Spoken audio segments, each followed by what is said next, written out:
My name is Myra Whitmore. I'm 34 years old, a cardiology resident, and a single mother of 3-year-old twins. 2 months ago, I was lying in an emergency room, bleeding internally after a car accident. My hands were shaking as I dialed my parents' number. I needed someone, anyone, to watch Lily and Lucas for just a few hours while doctors tried to save my life. What I got instead was a text message in our family group chat that read, "You've always been a nuisance and a burden. We have Taylor Swift tickets with Vanessa tonight. Figure it out yourself." So I did. From my hospital bed, I called a nanny service, paid triple the rate, and made a decision that would change everything. I cut them off. Completely. The monthly mortgage payments, the health insurance, the car repairs. Everything I'd been quietly paying for the past 8 years, gone. 2 weeks later, there was a knock on my door. Before I tell you who was standing there and what happened next, please take a moment to like and subscribe, but only if you genuinely enjoy this story. Drop a comment and let me know where you're watching from and what time it is there. I love connecting with you all. Now, let me take you back to where it all began. Growing up in the Carver household, I learned early that love came with a ranking system. My older sister Vanessa was the star, always had been. She was 3 years older, effortlessly beautiful, and had this magnetic quality that made our parents light up whenever she walked into a room. When she announced she wanted to pursue fashion design, Mom cried happy tears. Dad called her our little visionary. When I said I wanted to become a doctor, Dad nodded. That's practical. That was it. Practical. I told myself it didn't matter. I buried myself in textbooks, aced every exam, and clawed my way into one of the top medical schools in the country. 4 years of undergrad, 4 years of medical school, 3 years of residency, specializing in cardiology. The day I graduated from medical school should have been one of the proudest moments of my life. My parents arrived 2 hours late. "Sorry, sweetheart," Mom said, not quite meeting my eyes. "Vanessa had an emergency meeting with a potential investor. We had to drop her off first." No flowers, no celebration dinner, just a quick photo in the parking lot before they rushed off because Vanessa needed emotional support after her meeting. Compare that to Vanessa's first fashion show 3 years earlier. The whole family flew to New York, 5-star hotel, front row seats. Dad posted 17 photos on Facebook with captions like, "So proud of our talented girl." I got a parking lot photo and a lukewarm "Congrats, honey." I told myself it made sense. Fashion is competitive. Vanessa needed more support. Medicine is stable. I could handle things on my own. But what I didn't know then was that my parents' favoritism wasn't just emotional. It was financial. And I was the one footing the bill. It started 8 years ago, right after I finished medical school. Dad called me one evening, his voice tight with embarrassment. "Myra, we're in a bit of a bind. The mortgage payment is due, and things are tight this month. Could you help us out? Just this once?" Just this once. I transferred $2,400 that night without hesitation. They were my parents. Of course I would help. But just this once became every month. The mortgage, then their health insurance premiums, $800 monthly, when Dad's company dropped their coverage, then the emergencies, the car repairs, the roof leak, the new furnace. I never said no, not once. When I got pregnant with the twins and their father walked out during my 5th month, I called my parents from the hospital after a scary bleeding episode. I was terrified, alone, desperate for support. "Oh, honey, we wish we could come," Mom said, "but Vanessa is so stressed after her show in Milan. She really needs us right now." They didn't come. Not for the birth. Not for the first month when I was barely sleeping, nursing 2 newborns while studying for my board exams. But the automatic transfers kept going out. $2,400 for the mortgage, $800 for insurance, whatever else they needed. I kept a spreadsheet. I don't know why. Maybe some part of me needed to see it in black and white. The numbers were staggering. 8 years, $320,000. Give or take. I never asked for gratitude. I never expected a parade. But I also never expected to be called a burden by the people I'd been carrying for almost a decade. That reckoning was coming. I just didn't know it yet. The accident happened on a Tuesday evening. I was driving home after a 16-hour shift. My eyes were heavy, but I was alert enough. The light turned green. I pulled into the intersection. I never saw the truck. It ran the red light doing 50. The impact hit my driver's side door. Glass exploded. Metal screamed. The world spun, then went black. I woke up in an ambulance, pain searing through my abdomen. A familiar face hovered above me. Myra? Myra, can you hear me? Can you tell? Marcus Smith, emergency physician at my hospital. We'd worked together for 2 years.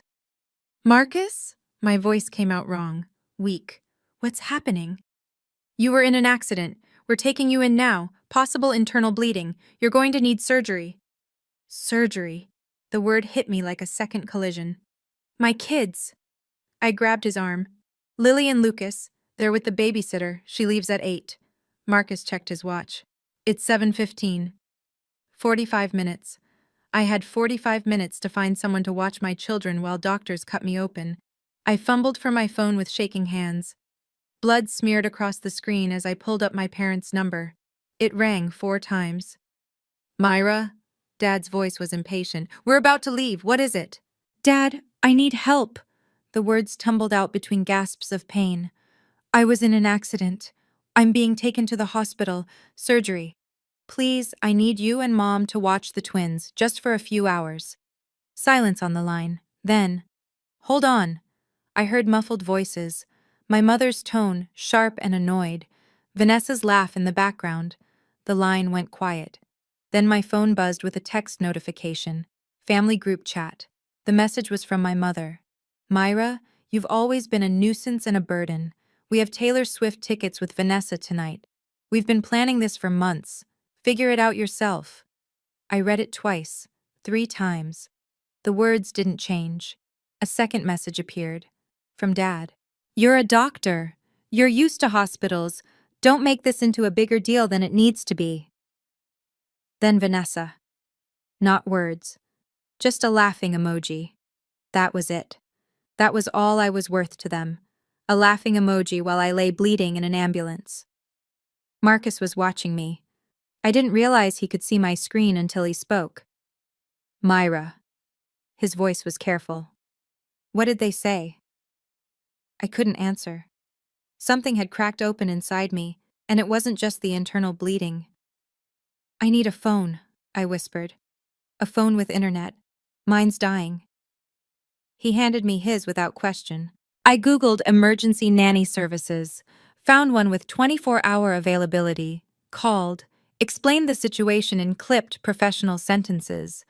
Yes, I would pay triple the rate. Yes, I would provide the babysitter's contact for handoff instructions. Yes, I authorized payment immediately. It was done in 4 minutes. Marcus was still watching me when I handed back his phone. He didn't say anything. He didn't have to. Can you screenshot those messages? I asked. From my phone, before it dies. He nodded slowly. Yeah, I can do that. I closed my eyes as the ambulance pulled into the hospital bay. The pain was overwhelming now, but it wasn't coming from my abdomen anymore. From that hospital bed, with an IV in my arm and fear in my heart, I made the easiest decision of my life. The surgery took 4 hours. Ruptured spleen. Internal bleeding. Another few minutes and I might not have made it. I spent 5 days in the hospital. 5 days of IV drips, morphine haze, and nurses checking my vitals every few hours. Not one call from my parents. Not one text. Not one visit. The emergency nanny service was expensive, but worth every penny.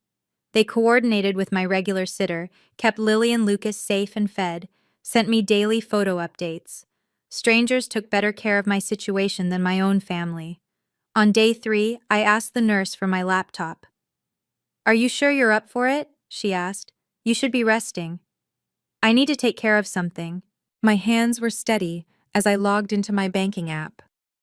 8 years of automatic transfers stared back at me. Regular as clockwork. $2,400 on the 1st of every month, $800 on the 15th. I canceled them all. Then I opened my phone settings, blocked my father's number, my mother's, Vanessa's. There was no dramatic moment, no tears, no second guessing. It felt like setting down a weight I'd been carrying so long I'd forgotten it was there. Marcus stopped by later that afternoon. He'd checked on me every day, bringing coffee and quiet company. "How are you feeling?" he asked. I looked up at him, and for the first time in years, I told the truth. Better. For the first time in 8 years, I actually feel better. He didn't push for details, he just nodded, like he understood. I knew the fallout was coming. My parents would notice the missing money. They would rage and cry and demand explanations. But I didn't expect what came next. 2 weeks after my surgery, I was finally home, moving slowly, still sore, but alive. It was a Saturday morning. I was making pancakes for Lily and Lucas, their favorite weekend treat. The kitchen smelled like butter and maple syrup. Lucas was trying to stack his toy blocks. Lily was helping by knocking them down. Then came the knock. 3 sharp raps on my front door. I wiped my hands on a dish towel, my heart rate spiking. If it was my parents, I wasn't ready. I didn't know if I'd ever be ready. I looked through the peephole, and my breath caught. Standing on my doorstep was a tall man in his 70s. Silver hair, neatly combed, sharp blue eyes that I remembered from childhood. A posture that still carried the authority of 40 years on the federal bench. Grandpa Thomas. I hadn't seen him in almost 3 years. My parents always had excuses for why we couldn't visit. Too busy, too far, too inconvenient.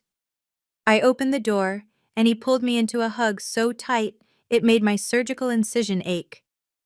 "Myra." His voice was rough. "Let me look at you." He pulled back, his eyes scanning my face, then dropping to where my hand rested protectively over my abdomen. "I know everything," he said quietly. "Eleanor told me." Aunt Eleanor, my mother's younger sister, the only person in the family who'd ever openly questioned how my parents treated me. "Grandpa, Don't." He held up a hand. "You don't need to explain anything. But I do need you to come somewhere with me." He reached into his jacket and pulled out an envelope. Cream-colored, elegant, formal. An invitation. "My 70th birthday party, next Saturday. The whole family will be there." His eyes met mine, and I have some things that need to be said. Grandpa Thomas sat at my kitchen table, watching Lily and Lucas with a soft smile. They'd taken to him immediately, showing off their toys, demanding his attention. He gave it freely. "They look just like you did at that age," he said, same stubborn chin. I set down 2 cups of coffee and took the seat across from him. "Grandpa, how did you find out? About the accident? About everything?" "Eleanor called me the night it happened." He wrapped his hands around the mug. "She'd heard through one of your cousins, when she told me what your parents did." He stopped, jaw tightening. "I've watched this for years, Myra. The way Helen and Richard treat you versus Vanessa. I'm old, but I'm not blind." I stared at my coffee. I thought maybe I was imagining it, making it bigger than it was. "You weren't." His voice carried the weight of a man who'd spent decades separating truth from lies. "I was a federal judge for 40 years. I know how to read people. I know what favoritism looks like, what exploitation looks like." He leaned forward. "Tell me something. Do you still have records of the money you've sent them?" I nodded slowly. "Every transfer, 8 years." "Good." He sat back. "I want you to put together a summary. Every payment, every date, every amount." "Why?" "Because at my birthday party, in front of the entire family, I intend for the truth to come out." His eyes were steel. "Not as an attack, not as revenge, simply as facts. And facts, as I learned in 40 years on the bench, have a way of speaking for themselves. My hands trembled around my mug. What if they hate me? The ones who matter won't. He reached across and squeezed my hand. And the ones who do never deserved you. The next 2 weeks were a blur of preparation. I printed every bank statement, every transfer confirmation, 8 years of financial records, organized chronologically, bound in a plain manila folder. Looking at it all together was staggering. Month after month, year after year, a river of money flowing one direction. Aunt Eleanor came over 3 days before the party. She was 55, sharp-tongued, and had always been the black sheep of the family for refusing to pretend everything was fine. She flipped through the folder, her expression darkening with each page. $360,000, she said flatly. Myra, do you understand what this is? I know. This is more than most people make in 7 years of full-time work. She set down the folder. And they called you a burden. I pressed my palms against the kitchen counter. I don't want to destroy the family, Aunt Eleanor. I just want them to see, to acknowledge what I've done. You're not destroying anything. She stood and put her hand on my shoulder. You're just stopping the lie. They built their comfortable life on your silence. You're not obligated to keep giving them that. I nodded, though my stomach churned with anxiety. What if everyone takes their side? Some might. Family is complicated. She shrugged. But your grandfather has a lot of influence, and more importantly, you have the truth. That evening, I got a text from a cousin I barely spoke to. Heard you and your parents had a falling out. Vanessa's been telling everyone you've been acting erratic since your accident. Just wanted to give you a heads up. I stared at the message. They were already spinning the narrative, painting me as unstable, preparing their defense before I even arrived. I hadn't wanted a fight, but it seemed they were bringing one anyway. Grandpa Thomas's house was a colonial estate on 3 acres of manicured land. White columns, wraparound porch, the kind of place that whispered old money and quiet authority. I pulled into the circular driveway, my hands tight on the steering wheel. Lily and Lucas were in their car seats, chattering about the big house and the balloons they could see through the windows. More than 40 cars lined the property. The whole family was here. I wore a simple navy dress, professional, understated. I wasn't here to make a scene. I was here to tell the truth. The folder was in my bag. Inside, the party was already in full swing. Waiters circulated with champagne. A string quartet played in the corner. Crystal and silver glinted under the chandelier light. I spotted them immediately. My parents stood near the fireplace. Dad in his best suit, looking distinguished. Mom in a cream-colored dress, laughing at something someone said. They saw me at the same moment. Mom's laugh died. Dad's face went rigid. For a long moment, none of us moved. Then Vanessa appeared. My sister glided over in a designer dress that probably cost more than my monthly student loan payment. Her smile was perfect. Her eyes were ice. Oh, Myra. She air-kissed my cheek. You made it. We heard about your accident. Nothing too serious, I hope? I met her gaze steadily. A ruptured spleen and internal bleeding. I almost died. Her smile flickered. Mom said it was just a fender bender. Mom wasn't there. I shifted Lucas to my other hip. None of you were. Vanessa's composure cracked for just a second. Then she recovered, patting my arm with false sympathy. Well, you look fine now. That's what matters. She drifted away, but I felt the first rumble of thunder. This was only the beginning. The attack came 30 minutes into the party. I was getting fruit punch for the twins when I heard Vanessa's voice, deliberately loud, carrying across the room. I'm so worried about Myra, honestly. She was talking to a cluster of aunts and cousins near the dessert table. The accident really affected her. She's been saying the strangest things. Cut off all contact with Mom and Dad for no reason. I kept my back turned, but every word landed like a small knife. Mom joined in, dabbing her eyes with a handkerchief. We've tried everything. Calls, texts. She won't respond. I think she's having some kind of breakdown.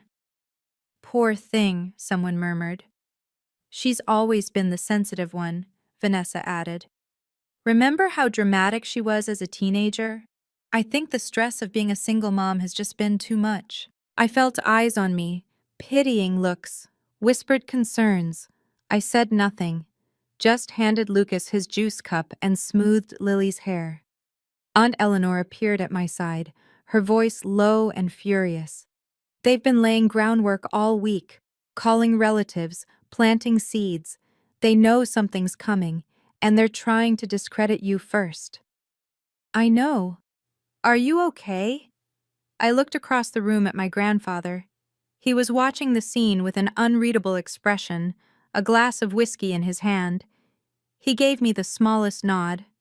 I'm fine, I told Eleanor. Let them talk. The room quieted suddenly. Someone clinked a glass. Grandpa Thomas rose from his chair. At 70, he still commanded attention like the courtroom judge he'd been for 4 decades. Every eye in the room turned to him. Before we continue with the festivities, he said, his voice carrying effortlessly, I have a few things I'd like to say. The air changed. This was it. Okay, I need to pause here for a second. Before Grandpa reveals what he knows, I want to ask you something. Have you ever been in a situation where someone tried to rewrite the truth about you? Where they painted you as the crazy one just because you finally stood up for yourself? Drop a comment and share your story, or just type truth if you've been there. And if you're enjoying this, please hit that like button. Trust me, what happens next is worth staying for. Now back to the party. Before Grandpa could continue, my father stepped forward. Dad, wait! His voice was controlled, but I could see the tension in his jaw. Before you say anything, there's something the family should know. Grandpa raised an eyebrow. Richard? Dad turned to face the room, every inch the concerned parent. As many of you may have heard, my daughter Myra has been going through a difficult time. He gestured toward me with a sad smile. After her accident, she's been confused, distant. She's cut off contact with her mother and me completely. Mom stepped up beside him, still clutching that handkerchief. We've only ever wanted the best for her, she said, her voice trembling. But she's been spreading terrible lies about us, saying we abandoned her, that we don't love her. The room was silent. I felt 40 pairs of eyes boring into me. We've tried to be patient, Dad continued, but it's been heartbreaking. We gave that girl everything. Everything. Vanessa added her piece from across the room. She's even been claiming we refused to help her during her accident, which is absolutely not true. There must be some kind of misunderstanding. Someone near me let out a sympathetic murmur. The poor things. I stood frozen. Lily had buried her face in my neck, sensing the tension. Myra! An aunt I barely knew approached me. Honey, is everything okay? Your parents are so worried about you. I opened my mouth to respond, but no words came. Then Grandpa Thomas's voice cut through the room like a gavel. Are you finished, Richard? The question was quiet, mild even, but every person in that room heard the steel underneath. Dad's confident expression faltered. I just thought the family should know. The family should know the truth, Grandpa interrupted. And I intend to give it to them.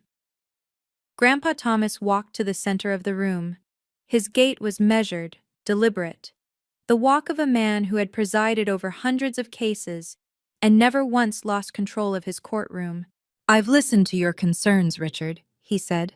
Helen, Vanessa, you've painted a very clear picture of a troubled young woman who's turned against her loving family. He paused, letting the words hang. Now, I'd like to ask some questions. Dad shifted uncomfortably. Dad, I don't think this is the place. This is exactly the place. Grandpa's voice didn't rise, but it hardened. This is family, and families should know the truth about each other. He turned to my father. Richard, a simple question. Who has been paying the mortgage on your house for the past 8 years? The color drained from Dad's face. What? Your mortgage. $2,400 a month. For 8 years. Who's been paying it? We. Dad's eyes darted to Mom. We pay our own mortgage. Do you? Grandpa reached into his jacket pocket and pulled out a folder. My folder. Because I have here a complete record of bank transfers from Myra's account to your mortgage company every month for 96 consecutive months. A murmur rippled through the room. That's a misunderstanding, Mom stammered. Myra offered. We never asked. I'm not suggesting you held a gun to her head, Grandpa said calmly. I'm simply establishing facts. He opened the folder. Let me share some numbers with the family. I think they'll find them illuminating. Across the room, Vanessa had gone pale. Dad's hands were clenched at his sides. Mom looked like she might faint. And I stood there, holding my children, my heart pounding as the truth finally began to surface. 8 years, Grandpa Thomas read from the folder. Let's break it down. The room was utterly silent. Even the string quartet had stopped playing. Mortgage payments, $230,400. He looked up. That's the house Richard and Helen live in, the house they claim they pay for themselves. Someone gasped. Health insurance premiums, $76,800. When Richard's company dropped their coverage, Myra picked up the bill. He flipped a page. Car repairs, home maintenance, emergency expenses, approximately $45,000. Another page. Cash gifts and financial support for Vanessa's fashion ventures, $12,000. He closed the folder. Total, $364,200, give or take. The silence was deafening. Aunt Eleanor stepped forward. For context, everyone, that's more than most people make in 7 years of full-time work. Myra did this while completing her medical residency and raising infant twins, alone. She offered, Mom's voice cracked. We never forced her. No one said you forced her, Grandpa replied. But I am curious. In 8 years of receiving this support, how many times did you say thank you? No answer. How many times did you visit her in the hospital after her twins were born? Still nothing. How many times did you show up for her? My mother started crying. Not the delicate, sympathetic tears from earlier, real ugly sobs. We thought she was fine, Dad said, his voice hollow. She never complained, she always managed. She managed, Grandpa repeated. Because she had to. Because you taught her that her needs didn't matter. An uncle near the back shook his head. Jesus, Richard. $360,000, and you called her a burden? Dad flinched like he'd been struck, but Grandpa wasn't finished. There's one more thing the family should hear, Grandpa said. He pulled out his phone, adjusting his reading glasses.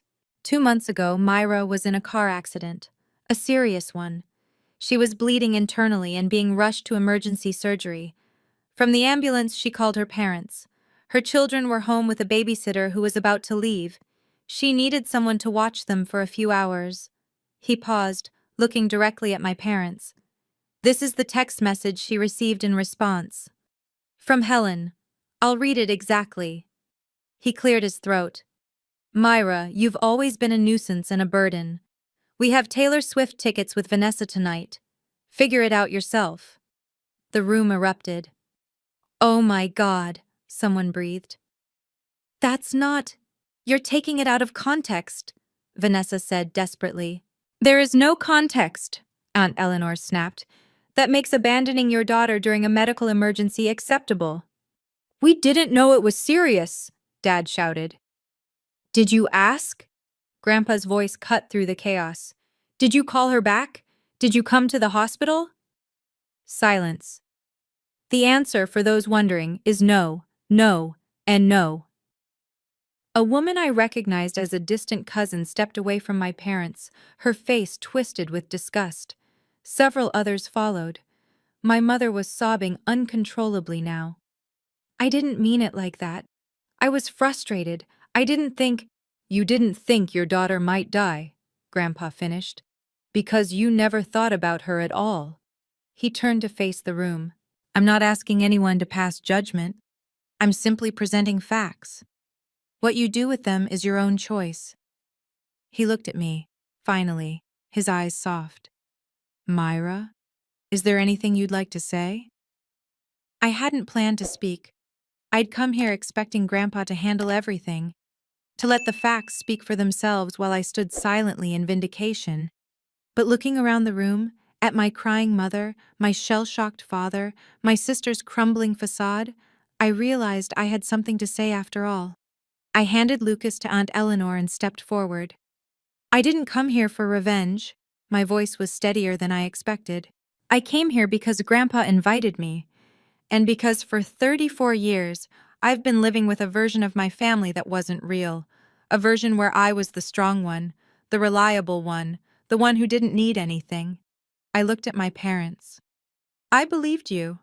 When you said Vanessa needed more support because her industry was harder, when you said I could handle things on my own, I believed you, and I tried to be what you needed me to be. A tear slid down my cheek, but I didn't wipe it away. But that night in the ambulance, bleeding and terrified, I finally understood. I wasn't strong to you. I was convenient. I wasn't reliable. I was exploitable.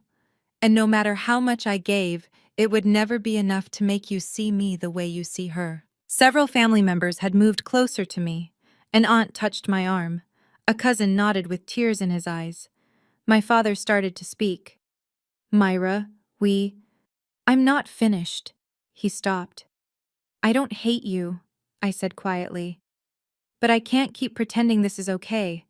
I can't keep buying love that should have been free. An uncle across the room turned to my father. How could you, Richard? This whole time, you've been living off your daughter while treating her like nothing. The room was turning. I could feel it. So what now? Dad's voice was desperate. You've humiliated us in front of the whole family. Are you happy? I shook my head slowly. I'm not happy, Dad. None of this makes me happy. I took a breath. But I'm also not sorry. Because this isn't about humiliation. It's about honesty. For the first time in 8 years, our family knows the truth. Not your version, not Vanessa's spin, the truth. Vanessa tried once more. This is ridiculous. You're acting like we're monsters. We're your family. Families help each other. You're right. I turned to face her. Families do help each other. So where were you when I was pregnant and alone? Where were you when I was raising newborns while studying for boards? Where were you when I was bleeding out in an ambulance? She had no answer. I looked back at my parents. From now on, I won't be sending money. Not because I can't afford it, but because financial support should be a gift, not an obligation. And it should flow both ways in a family that actually cares about each other. My mother reached toward me. Myra, please. I'm also not cutting you off forever, I continued.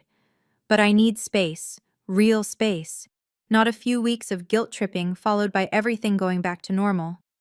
I need you to actually think about what you've done. And if someday you can acknowledge it, really acknowledge it, maybe we can rebuild something. I took Lucas back from Aunt Eleanor. But I won't hold my breath. A great aunt approached me, taking my hands in her weathered ones. I'm so sorry, sweetheart, I had no idea. All these years I thought you were the one who had it easy. I know, I said softly. Everyone did. That's how it was supposed to look. All right. I want to check in with you again. That moment when I finally said those words, when I chose myself for the first time, did it resonate with you? I know so many of us have been taught that family means sacrifice, no matter what. But here's the thing. Boundaries aren't betrayal. Saying no isn't selfish. Type boundaries in the comments if you agree. And if you know someone who needs to hear this story, share it with them. Now, let's see what happened in the aftermath. My parents left the party early. No one stopped them. No one said goodbye. Dad helped Mom to the car while she sobbed into his shoulder. Vanessa followed with her head down, refusing to make eye contact with anyone. The silence they left behind was heavy, but not uncomfortable, more like the quiet after a storm passes. In the days that followed, the fallout was swift. My phone buzzed constantly with messages from relatives. Cousins I'd barely spoken to in years reached out to apologize. Aunts and uncles who'd always believed my parents' narrative of the perfect family were reevaluating everything. "I always thought you were the difficult one," Cousin Rachel texted me. "Vanessa made it sound like you pulled away for no reason. I'm so sorry I believed her." The family group chat, the one where I'd received that devastating message, went silent. Then it was deleted entirely. More significantly, my parents found themselves quietly excluded from family gatherings. When my cousin Michael had his 40th birthday 3 weeks later, they weren't invited. When Aunt Eleanor hosted Easter brunch, their names weren't on the list. No one made a formal announcement. No one declared sides. They simply stopped being welcome. My mother called me from a new number 2 weeks after the party. I let it go to voicemail. "Myra, please, we need to talk. This has all been blown out of proportion. Your father is devastated. I'm devastated. Can't we just move past this?" I listened to it once, then I deleted it. Forgiveness wasn't a reset button. I knew that now. It was a release, for me, not for them. And I wasn't ready to release anything yet. But the financial consequences? Those were just beginning. 3 months after the party, I got a call from Aunt Eleanor. "They're selling the house." I set down my coffee cup. "What?" "Your parents. They put the house on the market last week. Word is they couldn't keep up with the mortgage payments." I should have felt something. Satisfaction. Vindication. Maybe even guilt. Instead, I just felt tired. "Where will they go?" "Your Uncle Frank is letting them stay in his guest house temporarily." Eleanor paused. "He made it very clear it's conditional. They need to get jobs, real jobs, not just waiting for someone else to bail them out." Jobs. My parents hadn't worked full-time in years. Dad took early retirement at 55. Mom had never worked outside the home. They'd been living off my money, and they hadn't even realized how dependent they'd become. "What about Vanessa?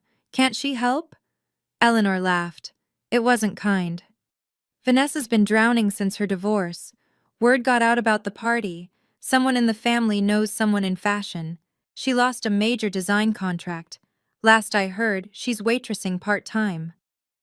I stared out my kitchen window at Lily and Lucas playing in the backyard. "I don't want them to suffer," I said quietly. "I know you don't, sweetheart. That's because you're a good person."